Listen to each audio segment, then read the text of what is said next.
Okay, as we enter a whole new day in trade, let's take a look at how the global markets panned out over the last 24 hours.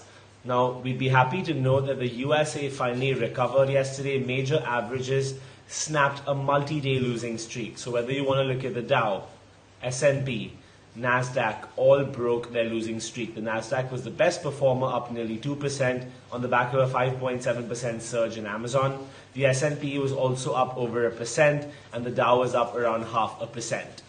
So better than expected earnings from Nike and KB Home lifted sentiment.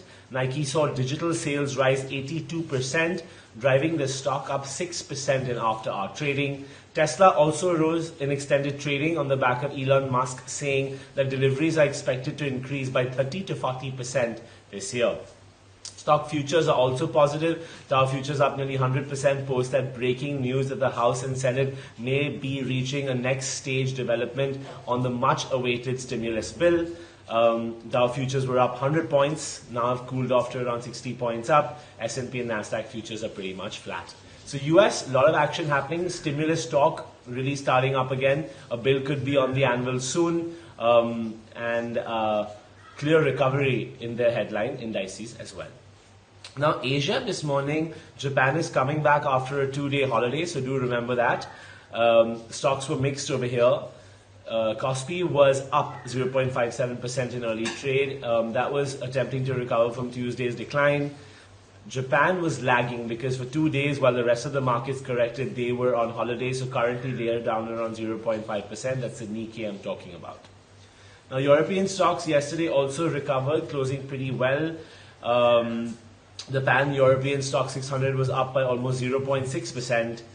Oil and gas stocks jumped 1.7%, and insurance sector here was the only loser, 1.2% down. Two commodity checks, oil and gold, like we do every day. Oil rose on Tuesday sharply, but worries about fuel demand do persist.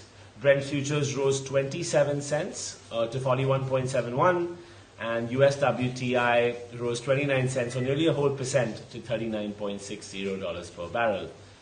Gold fell for a second straight session on Tuesday as the dollar climbed to a 2-month peak. So the dollar index is up at 94 right now. That's hurting gold prices. Spot gold fell 0.4% to $1,904 per ounce. And then we had US gold futures settling down 0.2% at around $1,907 per ounce. So gold really retreating.